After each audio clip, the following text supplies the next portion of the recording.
The 25th of July 2025, Vinland Saga has officially come to an end, one of the most beloved, acclaimed manga after over 20 years of serialization, and 220 chapters in total is sailing off into the sunset. You know, saying it's beloved and highly acclaimed I don't think does this story justice in terms of, at least from my perspective, how little criticism I did see of it, because you know how it goes, any story, and especially any big, well-known, successful story is bound to have its detractors, its critics, its haters. Purely because of how wide its reach is, it's going to attract so many different opinions. But with Vinland Saga, I feel like the reception and consensus surrounding it has been so overwhelmingly positive. Like, you would rarely see anyone talk bad about it, which goes to show just how good it genuinely was. That's not to say there weren't such people who did speak ill of it, of the direction the story went in, and trust me, I will get to that. But this video isn't a review or an analysis or anything like that. Now that it's done and it's in the books, let's just talk. Nothing too specific, no deep diving into each arc. Maybe stuff that isn't even relevant, the stuff that nobody cares about. Just a bunch of random, petty even anecdotes. My experience with Vinland Saga. I remember when I first heard about the series, it was during my secondary school days, and the first season of the anime had already finished airing in its entirety by the time I decided to watch it. It couldn't have been too long after the season finished airing, because I'm sure I picked it up before COVID in 2020 and the first season reached its completion at the end of 2019. So with that, I must have been 15 at the time, and I remember the specific conversation where I first heard the name Vinland Saga, and I remember it because that wasn't the only series in that conversation that was being recommended to me. It was a talk with two friends, one of whom told me to watch Avatar: The Last Airbender, and I'll tell you why I hadn't watched Avatar yet. It's because when I was a kid, I remember thinking Aang, who is bald with a blue arrow on his bald head, looked stupid. Anyway, the other friend recommended Hunter x Hunter to me, which I was hearing about for the first time as well, and the first friend who recommended Avatar also recommended Vinland Saga. So I watched Avatar and I watched Hunter x Hunter, but I didn't watch Vinland Saga straight away because, and I couldn't tell you why I didn't just look up the series online to see what it was about, but in my mind back then I thought the name Vinland Saga sounded like the name of a farming documentary or something, so I wasn't too keen on it based on one stupid assumption. The word saga specifically as well, obviously looking back on it now I'm thinking what was wrong with me. I did not like the word saga. The most random, completely useless issue to have with something. Maybe because I didn't fully know what the word meant. Like, it's one of those words you see pop up every now and then and you could use it in a sentence if you wanted to, but I didn't know the dictionary definition of it. Maybe it was something like that, I don't know. Anyway, now that I am thinking about it, maybe I wasn't too far off with that whole farming documentary thing. Maybe I was onto something back then and didn't even know it. Now jumping to when I did watch it, by this time I'm sure I did know it was about Vikings, and you know, it's Vikings. Why wouldn't I watch it now that I knew that's what it was about? They very comfortably fall into that category of stuff that's just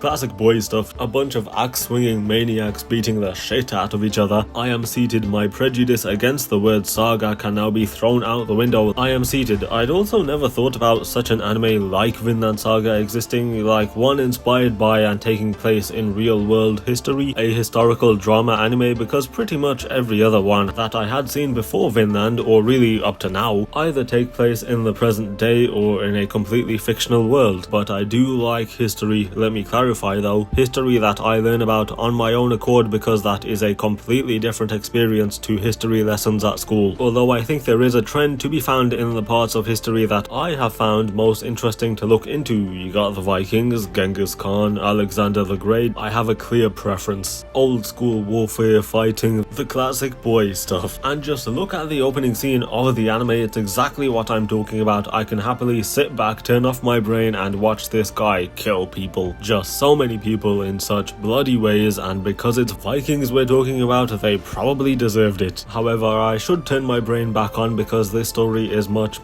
more than just bloody brutal fisticuffs. This is Thor's, of course, who at this point at the beginning I was under the impression was the main character, and I'm confident in saying I was not the only one. And it was so easy to get behind him because he was the strongest and he was also a really good person. And I know this is kind of boring, but those kinds of characters are my favorites in any story. And I've said this before about another character, although I can't can't remember who it was, but you yourself would like to think that if you had such immense power, and I guess more fitting for the present day, immense political power maybe, you would use that power wholly and exclusively for good. You know, simply put, I've always preferred the Supermans over the Batmans. And with those, there's of course so much more to him than just being a super strong good guy, but there's no denying that he still is a super strong good guy. But what's always got to me is the scenes where he wasn't fighting. For example, Halfdan wanting his slave returned to him. First of all, the framing here, he doesn't have a scowl or any major expression on his face, and the way he's just towering over everybody. He doesn't even need to say anything, and I'm thinking he can probably take over the whole world if he wanted to. And I don't like using this word because it's so overused, but Thor's had aura. And then he died. You have no idea how pissed off I was at this. I was so sure he would make it out somehow after he so easily beat the shroomed up Bjorn when he beat Askeladd in the duel. Even when he was pierced with all those arrows, I was thinking he was gonna pull out each and every one of them and just sail away with his men. There's the image of him dying standing up with Thorfinn at his feet, one of the most iconic images in the entire story, and it's a testament to Thor's will and strength. Amazing moment. But in the moment when I first watched it, I was more focused on Thorfinn, who I hated because of this. Because he snuck onto the ship, it was him being held at knife point by Bjorn which led to Thor's choosing to do what he did. I blamed it all on Thorfinn, even though realistically the situation maybe would have played out more or less the same without him, like Thor's fighting on his own, accepting his death so the others could leave with their lives. But listen, I'm not thinking straight at the time because I hadn't reached the point where I fully understood kids doing stupid stuff is what kids do. So Thorfinn was about to face the full force of my wrath. At the end of episode 4, where he was staring a hole through askeladd, all I could think was, you're not tough, this was your fault. You have no right to be mad. If you really cared about your father, you wouldn't have snuck on the boat in the first place. I know that doesn't make any sense, but as I said, I was too angry to put together any coherent thoughts. So I guess those were my first kind of impulsive impressions of the story. Thorfinn is very lucky that the rest of his story is also absolutely amazing, otherwise we would have had big problems. I'm not going to speak on him, Thorfinn, or askeladd for that matter here because, well, I already have another video which kind of does that too, because if I did do it here then this video would be way too long if I went into detail, and 3, I don't think anyone needs to be told how good those two are as their own characters. I said this isn't an analysis video at the start and I'm trying to stick by that rule, but honestly it's so hard not to turn this into an analysis video. I think it's arguably easier to make an analysis video on this story just because of how much there is to talk about, how easy each part of it is to dissect 10 different ways, which includes characters. So circling back to that other point, we would be here all day if that's what I did. So moving on, nowadays if I think an anime is good enough, I will switch straight over to the manga after watching it if there isn't any confirmed next season. But back when I watched this anime, which was before COVID hit, like I said, so before the lockdown, so before I really went full weeb, I didn't read much manga, but I did decide to catch up with Vinland Saga because of how good I thought it was, and I think it's also fair to credit it as my gateway into seinen stories. It wasn't my first seinen because one of my first anime overall was Tokyo Ghoul, but it was only after Vinland where I actually started to understand and learn about the seinen genre. But when I did start reading it, and of course the next arc coming up was the Farmland arc, so when I read it I initially thought I had somehow missed a bunch of chapters, not only because of how massively the story shifts, but also back then having not read very many manga, when I did decide to, I would need to find some random manga hosting website because either there wasn't or I didn't know about any official way to read them for free as well, I should make clear. And one of the manga I had caught up to before Vinland was One Punch Man, and if you read the One Punch Man manga you'll know about the discrepancies between the fan translated chapters, the official Viz releases, chapter numbers not lining up, and redraws that mean entire arcs are deleted and restarted. So it took me a while to actually find the right chapter to start reading it from, and here with Vinland, after seeing this Thorfinn, I thought something similar had happened and I'd somehow started reading in the wrong place. I eventually figured out I was at the right spot. I read it, thought it was so good, unbelievably good, and obviously that arc is the second season of the anime. And just like the first season, the quality didn't drop for a second. But remember at the start when I spoke about how pretty much everyone speaks so highly about this story, but not absolutely everyone. I don't act as if my opinion holds more weight than someone else's because it simply doesn't. I don't have a sense of superiority over a casual audience just because they are a casual audience. I'm a casual for so many things, and I'm sure you'll understand it's just never nice to be talked down to, is it? In this case, when a bigger fan of a franchise acts all high and mighty. You know, even some things that I think I'm a big fan on from someone else's perspective, another fan say, I may still look like a casual to them. So when season 2 was airing, I did not realize that there would be so many people who would dismiss it as boring or as filler even. And I understand, trust me, you prefer the more action heavy story of the first season, and I say I understand because I agree season 1 was incredible. Or maybe you just prefer action and fights in general, that's also completely fine. But to say a story has declined, has gotten worse, has fallen off purely because of a lack of action, as if that's a cold hard fact, is just stupid. I have a friend whose favorite series is Jujutsu Kaisen, and he says so because of its fights. But he also gets that that isn't all there is to a good story. That is all I ask for, just a simple understanding that has been asked for since the beginning of time. That it's fine to think differently as long as you're respectful about it, and as long as your opinion is not genocidal or something. So having said that, if you do genuinely think that Vinland Saga's second season, the farmland arc, is just boring and nothing else, I will look at you the same way Homelander looked at Firecracker, because the farmland arc is amazing. As for the rest of the manga, you know, I never really got involved in its community until recently when it was known that the manga would be coming to an end very soon, so sometime before the final chapter was announced. So for the most part, I kind of read it in a bubble, which I do regret a bit now, because it's one of those stories where with the direction Thorfinn's arc goes in, there's so many different things that can be taken from each one of his choices, and by extension so many things you can take from the story as a whole about who's right, who's wrong, whose actions are justifiable, whose actions are understandable. And now that it has ended, it's safe to say that this will cause an influx in fans who decide to switch over and read up to its end. One thing I have come to realize, and this isn't a critique of the way it closes because I think it does so in a good place that makes sense given the nature of the story, but with Vinland Saga and with other major stories that have recently come to an end, the endings always feel weird, but it's something completely separate to whether I think the ending was rushed or not, whether I think it was good enough or not. It has nothing to do with that. I just think that in the case of each of them, I get so used to reading them either weekly, bi-weekly, monthly, or however frequently that it becomes routine. And with Vinland Saga, I read it on an app where I also read a bunch of other manga and Korean manhwa even, because it's monthly I wouldn't open it that often, so it would just sit at the top of my bookmarks. Then after the final chapter, I removed it from my bookmarks because there's nothing more coming in the future, and it's weird, not in an emotional sense, but in the way that, say you have a desk, you remove something from it and it leaves a small empty space, and yet now all of a sudden the entire desk feels empty just because you got so used to seeing it there. It's like that. I would see Vinland whenever I open the app, but now I won't. If someone said this story was their favorite and that they thought it was the best, I would not even bat an eye, because that is like the most normal sentence ever said. No one would have a problem with that. There's only a handful of series that I think genuinely deserve that level of praise, and without a doubt, Vinland Saga is one of them.